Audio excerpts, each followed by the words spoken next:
안녕하세요. 뉴스마켓의 최리나입니다. 요즘 시장의 기본은 한가, 좀 빠진다라는 단어가 적용이 되려면 7에서 8% 정도는 하락을 해야 맞지요. 시장에 안 좋은 트렌드가 생겼습니다. 바로 급락이라는 트렌드가 코스피에 형성이 된 것 같은데 부디 여러분들의 종목은 이 같은 유행에서 훨씬 뒤처져 있기를 기대하겠습니다. 이런 유행은 쫓아가는 것조차 좋지 않은 모습이죠. 오늘은 북한의 태양절입니다. 김일성 주석의 생일인데 때문에 북한 리스크가 좀 커질 수 있는 그런 날에 하필이면 중국의 지표가 좋지 않아서 시장에 말썽을 부리고 있네요. 중국의 1분기 성장률이요 7.7% 정도만 상승한 것으로 나왔습니다. 8%대 보는 것 아닌가 기대감이 컸기 때문에 실망감도 자연스럽게 커진다라고 보여지는데요. 작년 4분기에 중국의 성장률이 7.9%였었고 이번에 조금만 오르더라도 0.1%포인트만 올라도 8%대를 보기 때문에 기대가 적지 않았었는데 7.7%만 성장을 하면서 예상을 크게 밑돌아 시장을 짓누르고 있습니다. 때문에 중국장도 우리장도 관련된 종목도 낙폭이 더 깊어지는 양상인데요. 간밤에 글로벌 증시부터 차례로 분위기를 빠르게 짚어보겠습니다. 아침에 함께 하시지 못하셨더라도 지금부터 보시면 차례로 미국 증시 마감부터 대하실 수가 있는데요. 미국에서부터 지표가 안 좋은 흐름이었습니다. 미국의 3월 소매 판매가 9개월 내 최대폭으로 감소했습니다. 전달보다 0.4% 정도 줄었다고 하는데 하지만 지수는 5포인트 정도 나스닥이 빠진 것처럼 사실상 뉴욕 증시 3대 지수는 제자리 걸음이었을 정도로 막판에 저가 매수가 들어온 모습이 확인이 됐고요. 한편 유럽 증시의 경우에는 독일과 프랑스가 1% 이상씩 빠지면서 역시 약간의 영향권 안에는 드는 모습이었습니다. 키프로스도 관련된 구제금융이 예상보다 좀 많이 들어갈 수 있다는 것이 우려가 되기도 했었죠. 네, 곧바로 우리 코스피 보겠습니다. 오늘 1900을 위협하고 있는 그런 날인데요. 중국의 지표가 11시 이후 지금부터 30분, 20분 전부터 나오자 시장의 낙폭이 더 커지기 시작한 것입니다. 1909.50. 자, 지난 4월 며칠이었던지 모르겠는데 1918선이 연저점이었거든요. 오늘 종가상 여기서 밑꼬리를 못 달면 오늘 다시 한번 연저점을 경신하게 됩니다. 현재는 1909.29 이렇게 낙폭이 가파르게 그려진 원인 중국의 지표 부진 때문이고요. 시작하면서부터는 나쁘진 않았었는데 1910선 정도에서 그래도 안간힘을 이제 보여주면서 사수를 하려고 했었지만 쉽지는 않았습니다. 1900선으로 급락한 원인은 중국에 있다고 말씀드렸습니다. 15포인트가량 빠지고 있는데요. 자, 오늘 수급을 한번 볼까요? 중국의 지표가 부진한 날 누가 많이 던지는가 보면 외국인 기관 만만치 않게 정리를 하고 있는데 특별히 기관이 지수 방어는커녕 기관이 외국인보다 더 팔고 있다는 것이 확인이 되고 있습니다. 오히려 외국인은 선물 쪽에서는 다시 한번 금요일날 대량 매도한 다음에 오늘 다시 한번 매수하면서 출렁임을 자아내고 있고요. 개인만이 현재 2천억 넘게 들어오고 있습니다. 금요일날 아주 많이 샀던 개인들이 오늘 다시 한번 1900 언저리에 들어오니까 곧바로 공식처럼 1900에서는 저가 매수 대응을 개인만 나홀로 하고 있습니다. 이어서 코스닥입니다. 코스닥은 오늘만큼 더 상대적인 상승세 보여주고 있는데 벌써 나흘 연속 상승이죠. 550선에 안착했고 오늘 장중한 때 554선 위에 머물기도 했었습니다. 지금 보시면 이제 553, 554까지 갔었었는데 역시 중국 지표가 나오면서 꺾이니까 코스닥도 같이 조금 영향권 안에 드는 모습입니다. 하지만 상승폭은 유지하고 있고요. 오늘 단 한 번도 하락세로 꺾인 적은 없습니다. 코스닥은 유일하게 플러스 출발했었는데 현재도 상승폭 정도만 조절하고 있다고 보여줍니다. 자, 코스닥의 수급은요. 외국인 기관의 쌍끌이가 지난주 금요일에 살짝 깨졌었어요. 기관이 1,000억 넘게 샀었는데 금요일날 외국인이 살짝 팔면서 쌍끌이가 이제 깨졌거든요. 둘이 손을 잡았다가 이렇게 이제 된 거죠. 근데 오늘도 역시 같은 방향으로 배팅하고 있지는 않네요. 다행히도 기관의 매수, 개인의 매수가 같이 들어가면서 코스닥은 상승하고 있는 모습인데 외국인이 많이 정리하고 있지 않은데요. 일단 외국인들은 사지는 않고 있습니다. 언제부터? 금요일부터요. 원달러 환율 흐름을 보실까요? 자, 원달러 환율이 오늘 4원, 5원 가까이나 내리고 있습니다. 일단 원화에 대한 배팅이 조금 진행이 되는 모습인데 1124원 60전. 네, 중국의 지표가 급격히 꺾였기 때문입니다. 오늘 중국의 GDP 성장률이 예상치를 상회하느냐 하회하느냐에 따라서 아침부터 굉장히 눈치 보기 흐름이 이어졌었는데 결국에 금요일장도 1130원 들어갔다가 부합권에서 끝났고 오늘도 역시 중국의 지표 GDP 성장률이 예상을 밑돌면서 원달러 환율은 곧바로 1130원을 확실하게 깨고 있습니다. 자, 이번엔 엔달러 환율로 마크로를 잠깐 보시겠는데요. 자, 중요한 뉴스가 나왔었죠. 어떤 뉴스입니까? 바로 G20 회의가 이번 주 후반에 미국 워싱턴 DC에서 이틀 동안 열리게 될 텐데 미국에서 돌직구를 날렸습니다. 엔저, 우리가 이제 사실은 말 안 하고 가만히 있긴 했었는데 말이야. 우리도 돈 푼 입장에서, 같은 입장에서 야, 너무 빠르게 진행시키는 거 아니야? 그런 얘기였습니다. 결국에는요. 엔달러가 이제 100엔대까지 근접하니까 미국에서 최근에 한 일본의 부양정책 BOJ를 통해서 나온 그 화끈한 부양책이 정말 일본 너의 경기를 살리기 위한 것인지 아니면 엔저를 인위적으로 조작해서 유도하고 있는 것인지 의심스러워라고 의심의 눈초리를 보낸 것입니다. 때문에 엔달러가 조금 주춤하고 있는데 잠깐 엔달러 차트를 좀 보시죠. 결국에는 지금 100엔대를 들어가지 못하고요. 99엔대 정도만 터치를 했다가 약간 꺾이면서 오늘 98엔대 정도 머무는 모습입니다. 단기적으로 이것이 100엔대 가지 못하고 간다 해도 역시 맞고 떨어지는 엔저의 단기 클라이막스가 이 정도에서 이제 만들어진 것 아닌가 이런 분석이 나오고 있습니다. 왜냐? 그 무엇보다 미국이 너 자꾸 이렇게 할래? 라고 한마디 했기 때문입니다. 무엇보다 G20 회의를 앞두고 굉장히 중요한 타이밍에서 미국이 일본에 꿀밤 한 대를 준 것이죠. 자, 그렇기 때문에 일본 니케이가 지금 같이 조금 주춤주춤하고 있어요. 오늘 시작부터 별로 좋지 못했었는데요. 엔저가 한풀 꺾이고 있기 때문입니다. 이제 니케이 차트를 잠깐 보시겠는데요. 자, 13,500선까지 들어가셨었지만 지금 약간 오늘 1%가량 하락하면서 드디어 이 까만 선은 5일선에 와 닿았습니다. 아이고, 까만 선을 5일선에 와 닿았습니다. 그러면서 이제 5일선하고 이격은 확실히 좁혀졌죠. 이렇게 붕 떴던 라인이 이제는 사라졌다는 얘기입니다. 그렇죠? 자, 이번에는 중국 차트를 잠깐 보셔야겠습니다. 중국의 1분기 성장률이 예상치 8%까지 나오지 않고 7.7%만 성장한 결과가 나오고 있습니다. 0.7%가량 하락하면서 2190선. 어머, 웬일입니까? 중국 차트를 잠깐 보실까요? 자, 중국이 지난주에도 사실상 굉장히 부진했었는데 최근에 중국 얘기 들으신 적 거의 없으실 겁니다. 사실 차트로 보더라도 거의 하락 추세를 그리고 있어요. 올 2월까지 가파르게 상승한 이후에 자, 오르는 듯 하다 밀리고 오르는 듯 하다가 밀리고 오르는 듯 하다 밀리고 이게 결국 밀리는 거죠. 최근에 바닥권을 다시 한번 타진하면서 2200선이 깨졌습니다. 굉장히 강력한 라인이 원래 2300선 라인 정도에 있었었는데 이것이 이제 거의 고점이 되었죠. 박스권 한 2단계 정도는 올라가야 2250을 딛고 또 가야 2300이 보이고요. 지금은 2200선이 깨져 있다라는 모습입니다. 자, 우리 시총 3일주의 모습도 한번 보겠습니다. 오늘 업종별로 어떤 종목들이 특별히 더 부진해서 코스피가 심지어 1908선까지 왔는지 말이죠. 오늘 삼성전자 조금 흔들립니다. 150만 원 초반대 왔고요. 현대차도 2% 넘게 빠지면서 이제 19만 원이 당연한 라인으로 보여지고 있어요. 현대모비스가 오늘 장 초반부터 또 한 번 큽니다. 금요일날 얼마 빠졌었죠? 모비스가 6% 넘게 빠졌었는데 오늘 추가적으로 더 빠지고 있고 현대차, 기아차보다 더 많이 빠지는 게 누구냐? 현대모비스입니다. 자, 그리고 포스코는 그나마 보합권인데요. 삼성생명도 강보합권 정도입니다. 나머지 종목 더 보시죠. 오늘 별로 금융주 쪽도 좋지 않고요. 1분기 실적에 대해 그래도 조금이나마 상향 조정 중인 하이닉스 전체가 조금 버티는 모습입니다. 그리고 신한주주 이거 보십시오. 2% 넘게 하락하고 있고 오늘 금융주 정말 전반적으로 좋지 못합니다. 우리금융도 이팔성 회장이 내려놓는다라고 했지만 민영화에 대한 속도 기대감이 붙을만 한데도 별로 가지 못하는 모습이거든요. 하지만 LG화학도 빠지는 와중에 누군가가 지금 단연 상승세를 보이고 있는 바로 SKT입니다. 오늘 통신주가 괜찮은데요. 이제 삼성전자에서 내놓은 정말 전략적인 폰이죠. 갤럭시 S4에 대한 예약 판매를 이번 주 한 금요일 정도 시작할 수 있다라고 합니다. 갤럭시 S4는 한 이번 주 말고 다음 주 금요일 정도 나오니까 그 일주일 전 정도에 우리가 예약으로 살 사람들 이제 예약을 받겠다라고 얘기한 것이 통신주 오늘 모멘텀이 된 모습입니다. 그리고 시장이 못 가니까 통신주가 상대적으로 조금 선전하고 있는 느낌도 주고 있습니다. 자, 업종별 등락을 좀 더 명확하게 좀 봤으면 좋겠는데요. 자, 오늘 가장 많이 하락한 섹터가 바로 운수창고입니다. 왜냐? 현대글로비스가 오늘 신저가에 들어갔거든요. 7% 넘게 빠지면서 차트 보시면 이런 흐름입니다. 얘가 현대글로비스, 지금 운수창고 쪽에 속해 있는 그런 종목이고요. 자, 그리고 기계 쪽도 좋지 못해요. 왜일까요? 중국 쪽에서 지표가 안 좋았기 때문이죠. 자, 이제 보십시오. 슬슬 좀 조용하다 했더니만 두산인프라코와 두산중공업이 4 내지 6% 정도 빠지면서 여기 이제 차트가 같이 좀 무너지기 시작합니다. 그럭저럭 좀 버티다가 오늘 이렇게 다시 한번 물량이 나오는 그런 우선 좋지 않은 모습이고요.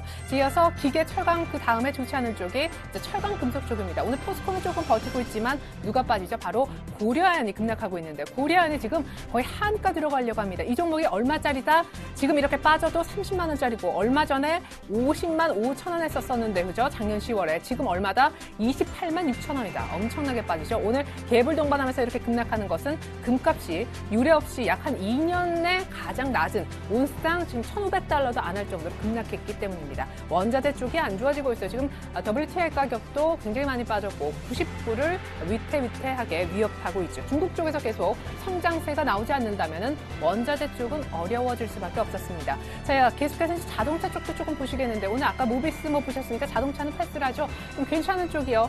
자, 이것이 이제 하락이 두드러지는 시총 상위 종목입니다. 고려아연 그리고 GS건설 웬일입니까? GS건설이 이틀 연속 하한가 맞고 오늘은 좀 풀리겠지? 예, 풀립니다. 심지어 저가 매수를 하는 세력이 있으니까 오늘 하한가에 가지 않았겠죠? 그리고 대규모 물량도 실리고 있습니다. 누군가 팔고 누군가 사니까 파는 사람 사는 사람 물량은 쭉쭉쭉 쌓여서 이렇게 물량이 많이 늘어났는데요. 이 정도에서 이제 추가적인 하락을 멈출지는 좀 두고 볼 일입니다. 나머지 종목들은 건설주 일부 종목은 오늘 반등을 시도하고 있기도 한데 GS건설은 일단은 추가 하락이라는 거. 현대글로비스 말씀드렸고요. 현대하이스코, 현대그룹주가 전반적으로 부진하고요. 두산인프라코드 아까 말씀을 좀 드렸습니다. 풍산 역시 원자재 관련 종목이죠. 오늘 고려아연하고 맥을 같이 한다고 보시면 좋겠습니다. 일부 조선주는 반등을 시도하고 있긴 한데 일부 조선주와 건설주는 추가적으로 하락하고 있기도 합니다. 오늘 괜찮은 쪽은요. 반대로 STX 그룹주가 좋아요. STX 그룹주가 좋은 이유는요. 네, 결국 이제 강덕수 회장이 러시아로 날아갔다고 합니다. 푸틴하고 직접적으로 해서 LNG 관련된 프로젝트를 따오려고 러시아로 급히 가셨다고 하는데 때문에 급등하고 있긴 하지만 시장이 하필이면 또 이런 날 도와주질 않아서 상승폭이 약간은 지금 조금은 위협받고 있는 것도 사실입니다. 자, 그리고 오늘 싸이 관련주가 또 오르고 있는 날이에요. 젠틀맨 들어보셨습니까? 아직 뮤직비디오는 못 봤는데 지금 유튜브를 통해서 그 뮤직비디오를 보려고 검색한 사람들 조회수가 4천만 건이 넘어섰다고 합니다. 참 대단하죠. 예, 젠틀맨 흥행 때문에 지금 동반 강세인데요. 예, 정말 싸이가 기쁨의 눈물을 흘릴만 합니다. 자, 관련된 종목들의 흐름을 좀 보실까요? 자, DI 그리고 DID 뭐 거의 상한가 부근이기도 한데요. 뭐 싸이 아버지께서 이제 하신다는 그런 이제 기업이죠. DID 같은 경우에는요. 최대 주주로 계시니까요, 아버님이. 그리고 YG 엔터테인먼트도 뭐 싸이의 어떤 그 소속사이니만큼 오늘 역시 거의 상한가 부근에 가려고 하는데 아직 안착까지는 안 되고 있습니다. 오로라라는 종목을 원래 유아 관련된 그런 용품 만드는 캐릭터 상품 만들고 유후와 아이들인가 근데 그걸로 되게 유명했었는데요. 갑자기 여기 싸이 관련주에 이 오로라가 왜 들어갔느냐? 예, 이 YG 엔터테인먼트에 관련된 연예인 캐릭터를 독점해서 뭔가 캐릭터 상품화 할 수 있다고 라이선스를 체결한 유일한 기업이 바로 오로라이기 때문에 상한가 행진을 연일 이어가고 있습니다. 그리고 뭐 아브라카다브라 거기 가이 춤추는 것도 나왔다면서요. 그래서 또 가이가 또 소속되어 있는 로엔까지 지금 같이 상승세를 보이고 있는데요. 이렇듯 싸이 관련주 같은 것들 그리고 오래간만에 급락했던 STX 그룹주가 오늘 오르고는 있지만 전반적으로 기계, 철강, 화학 모두 다 부진하다라는 것을 알 수가 있었습니다. 자동차까지요. 자, 시장의 팁은 이것입니다. 오늘 저의 팁. 어닝 스트레스 테스트 중이다. 이런 표현이 참 와닿았어요. 오늘 동양증권이가 나왔던 리포트의 그 타이틀이기도 한데요. 자, 스트레스를 얼마나 견딜 수 있는가. 뭐에 관한 스트레스? 내 종목 혹은 관심 종목, 갖고 있는 종목에 대한 실적이 안 좋다는 것에 대한 스트레스를 얼마나 내가 혹은 시장이 견딜 수 있는가. 지금 시장은 그걸 테스트하고 있는 중이다.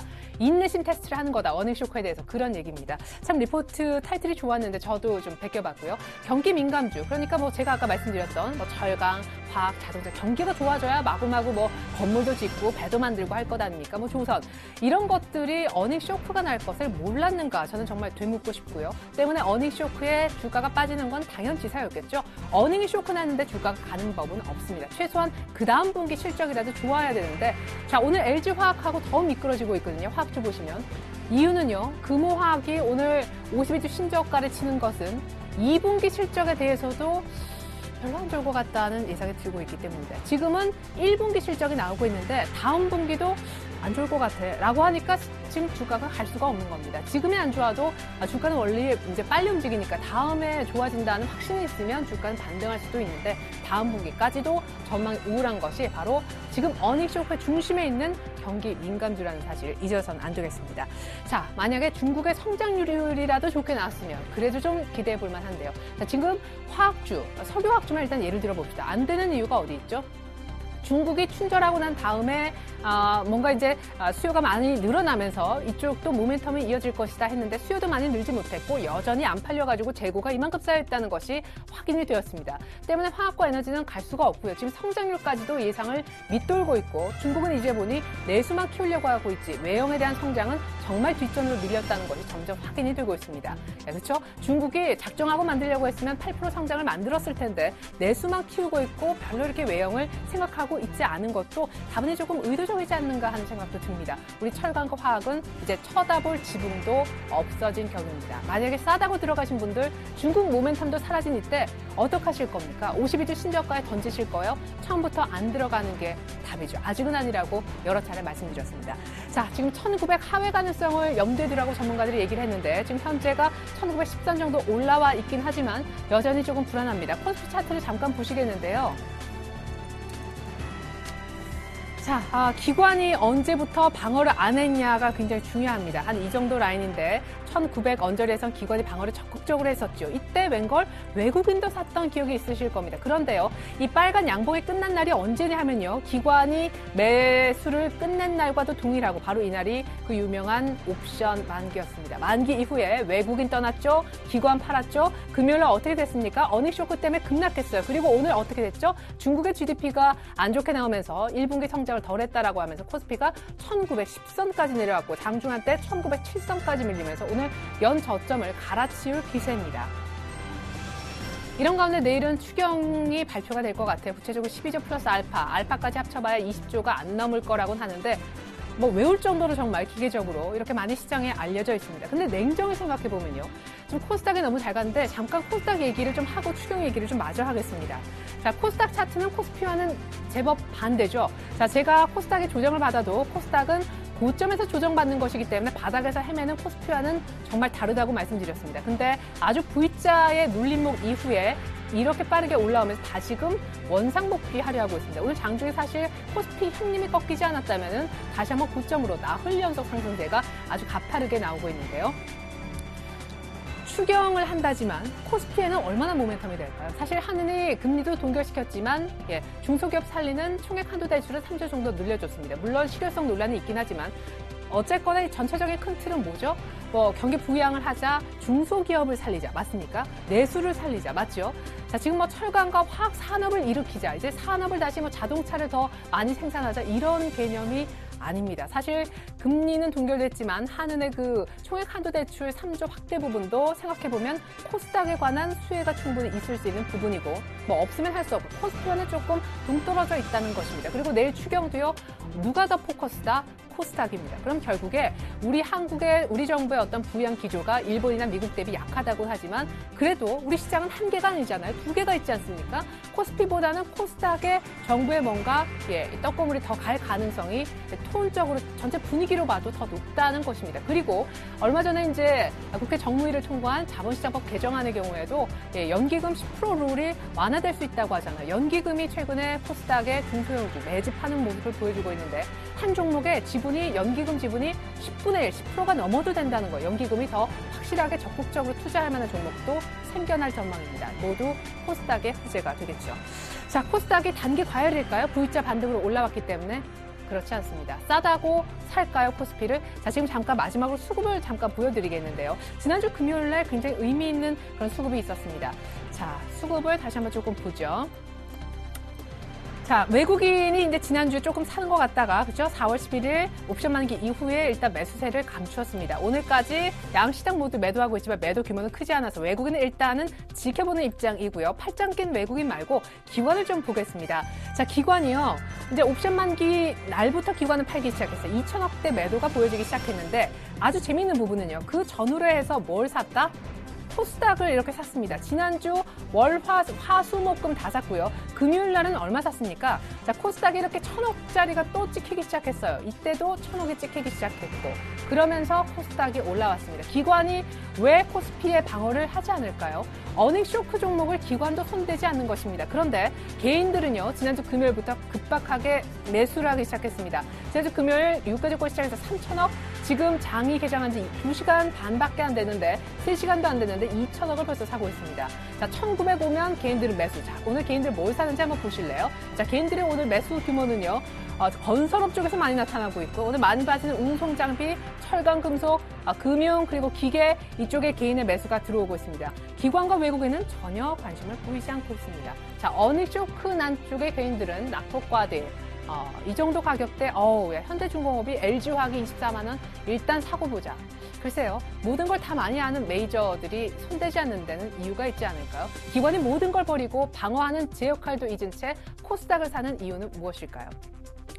류현진 선수가 3안타를 때렸습니다. 그렇죠? 예, 이안 케네디가 정말 깜짝 놀랐을 것 같은데, 이렇게 여러분들도 깜짝 놀랄 만한 수익을 지금부터 낼 수 있습니다. 지금도 늦지 않았다. 왜?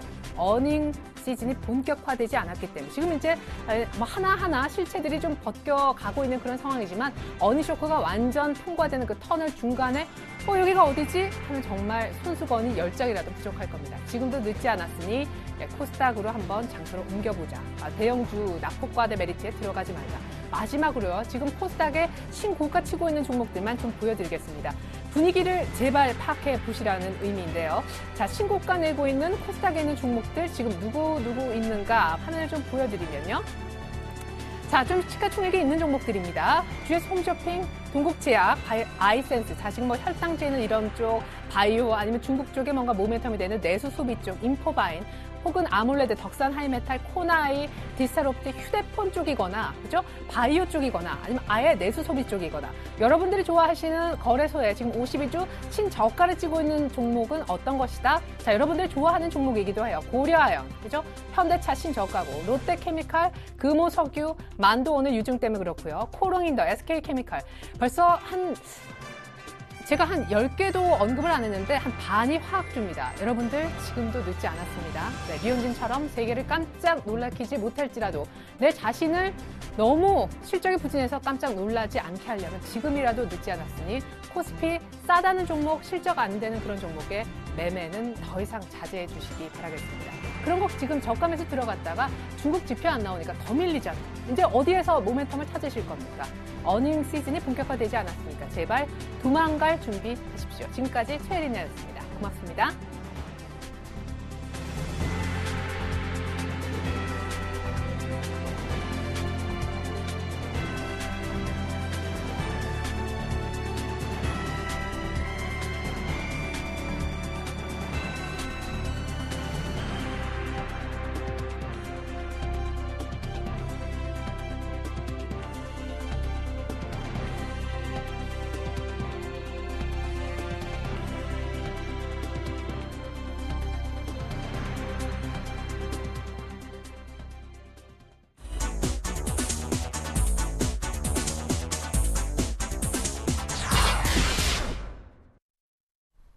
안녕하십니까. 4월 15일 뉴스인마켓입니다.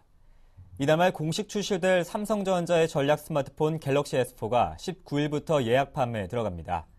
업계에 따르면 SK텔레콤과 KT, LG유플러스는 19일부터 갤럭시 S4의 예약 판매를 받기로 했습니다.